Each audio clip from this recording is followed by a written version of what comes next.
Squad 44's Pacific Theater expansion came out a few weeks ago, so in this video I want to briefly go over my impressions of the expansion and, more importantly, what I think the developers should add or consider adding in the future updates for the game. My suggestions are not going to be some generic, oh, add more maps, add more weapons, but instead suggestions that fit the theme of historical realism and authenticity, as well as provide the player with more of a unique and fun experience. So please stay tuned for that. What is the Pacific expansion? The Pacific Theater update, which introduced the Japanese faction US Marines with their respective vehicles and equipment, as well as the map Iwo Jima, recreated on a 1-to-1 scale, which is very impressive by the way, so shout out to that. Now, I like the update a lot, however, it is meant as a stepping stone into the Pacific Theater, and because of that, I want to spend less time going over the update itself, which, while it is very solid and a nice step in the right direction, it is not the end product. Instead, I want to spend the rest of this video going over what I think the developers should add or consider adding into the future updates for the Pacific Theater. But to begin with, I need to say something very important. Warning, do not do this. There is a pitfall that lots of games that are centered around historical realism fall into. That is to stray away from the historicity of a game for the sake of balance. For example, the Japanese, when fighting the Americans, especially late war Japan, was seriously outgunned in both small arms and in really all other aspects too. In fact, by the time the Battle of Iwo Jima rolled around, Japan didn't even have a functioning air force. Now, some game developers, even the ones that want to pay attention to historical realism, see this and for the sake of balance, give the outgunned side weaponry that technically existed at the time but were rare and most definitely not standard issue for most soldiers.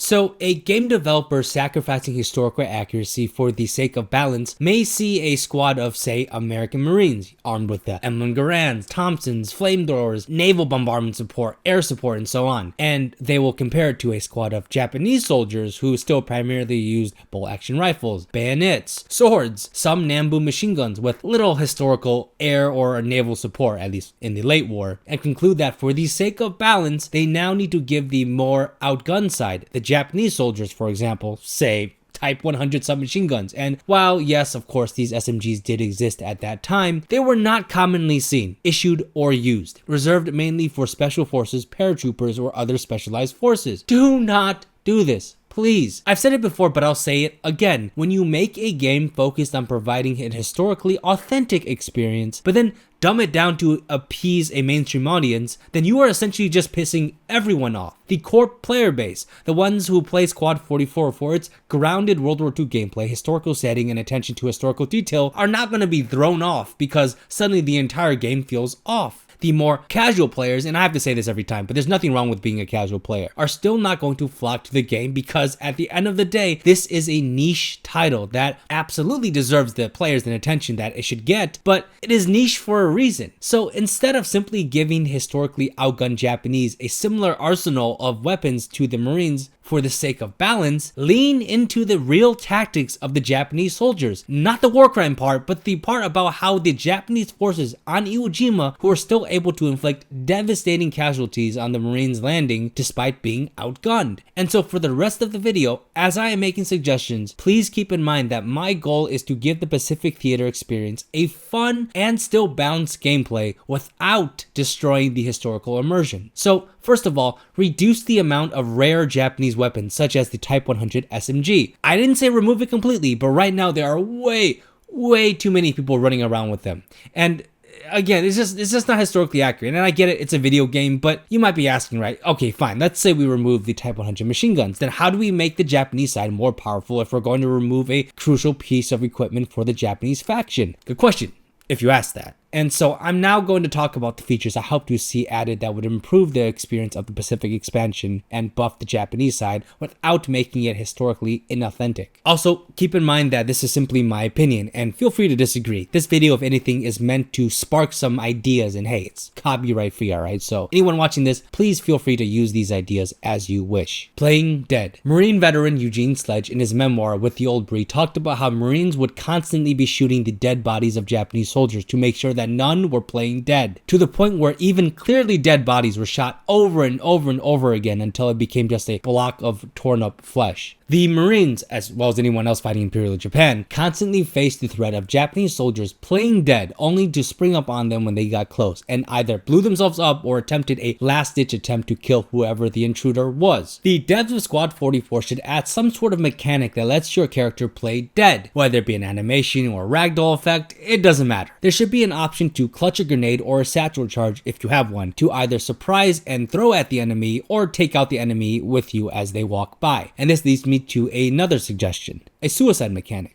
There should be no respawn timer penalty for suicides on the Japanese side. Players should be encouraged to take out as many enemies as they can before being taken out. Players on the Japanese side should be encouraged, to a reasonable extent, to activate the fuse on a satchel charge or the fuse on a grenade and sprint. This will allow the enemy to essentially have to fight players Banzai charging into them and holding explosives, taking out the enemy if possible. Yes, this is historically accurate, and yes, I think it would genuinely add to the atmosphere of the game. Booby traps. Japanese soldiers wouldn't just booby trap equipment and terrain, they would also booby trap corpses and the wounded. It would be nice to see ways that the Japanese faction could booby trap various locations, corpses, and so on. Again, buffing the Japanese faction while still staying true to history. Local voice and enemy chat. Add a global local voice chat. No, seriously, it is incredibly realistic and immersive to hear the chatter of enemy forces, but also obviously historical. More so, imagine playing as a Marine and then you hear the Japanese players scream Banzai or whatever the hell they want as they rush your position holding onto a grenade. Also, in case you're hesitant about the feature and not sure if it ruined the immersion, there are actually already mods such as the Favela mod and the Global Escalation mod for Squad that already have this feature. And for those that haven't experienced these mods already, you have to trust me that being able to talk to the enemy really adds to the atmosphere. It's also pretty fun to scream insults at the other team in the middle of a firefight.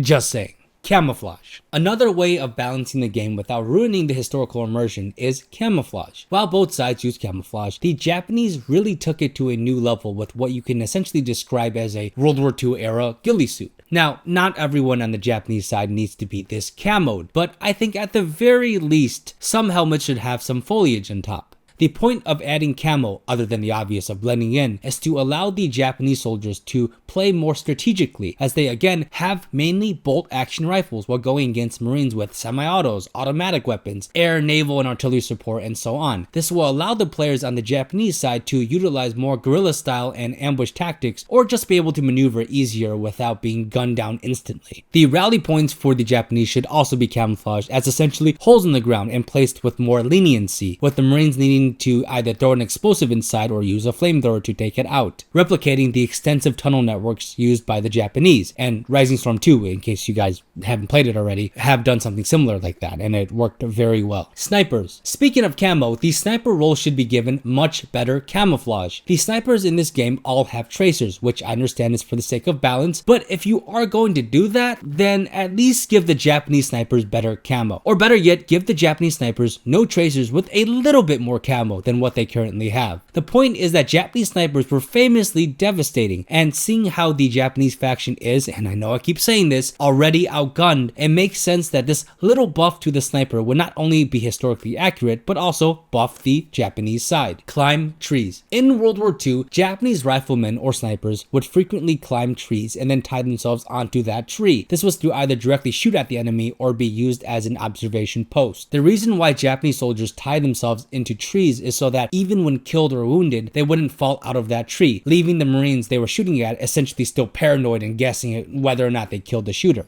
Can you imagine playing a game of Squad 44 as the Marines and having to shoot into palm trees and being hella paranoid? I know it sounds overpowered, but remember that the Japanese side is mainly working with bolt action rifles. So if a mechanic is added to climb trees in this game, it would seriously add to the tactics that can be utilized by the Japanese side to even the odds. Flamethrower buff. Right now, the flamethrower is pretty terrible. I mean, the enemy can literally run right through the flames of a flamethrower and come out unscathed. It's honestly a little bit ridiculous. The range of the flamethrower also feels shorter than its historical distance. Now, I haven't done any testing on that, so maybe this is the historical distance, but it does feel shorter than a real flamethrower, if that makes sense. That alone is fine, I suppose, but you can't also make the damage of the flamethrower the same as a hot shower. No, but seriously though, like, the damage is way too weak right now for the flamethrower, and the flamethrower feels pretty useless. What I do like though are the visuals and the slowing down of your sensitivity when using the flamethrower. It's good that your player cannot hold down the trigger and go fucking nuts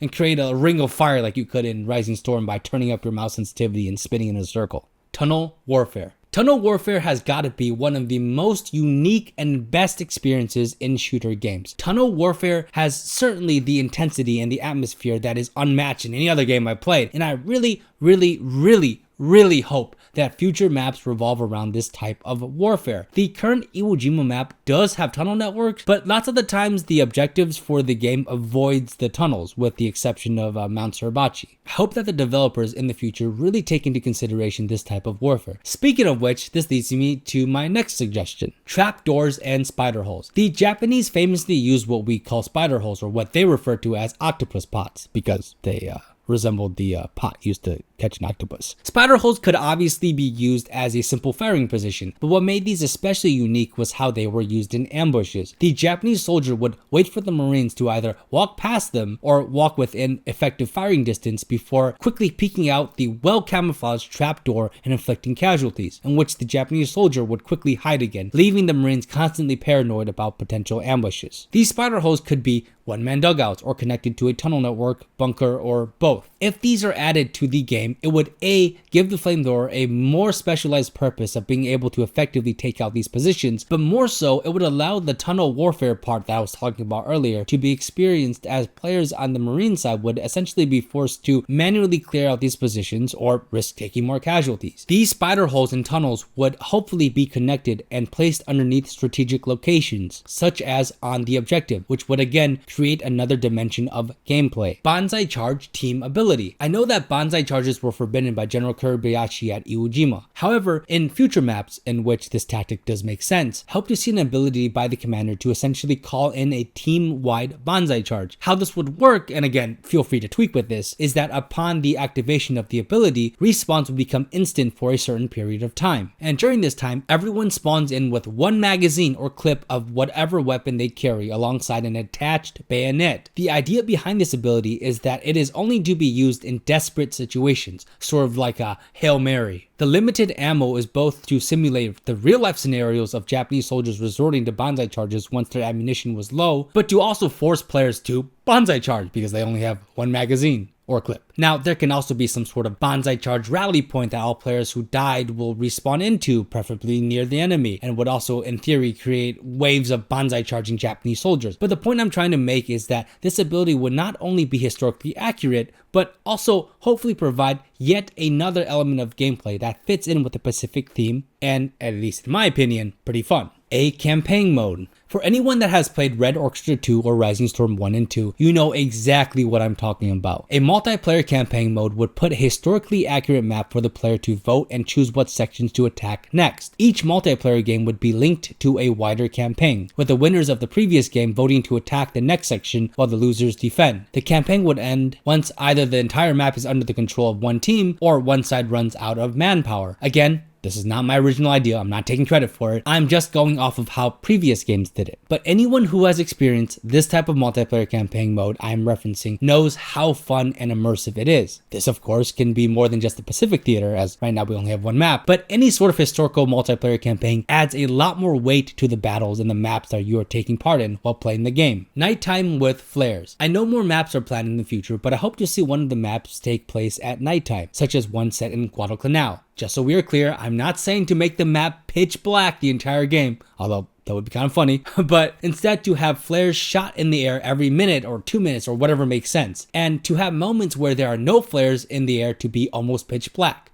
Okay, bear with me here, but the reason why I'm suggesting this is because many veterans of the Pacific Theater talked about how terrifying nighttime was. Nighttime was typically the time when the outgunned Japanese began their infiltration and movement, using the night to avoid detection by enemy aircraft and infantry. The idea behind shooting flares in the air at intervals is to create not just a unique gameplay element, but also to give the attackers a chance to maneuver in the dark. Flares in the sky create moments of intense action in contrast with the eerie darkness.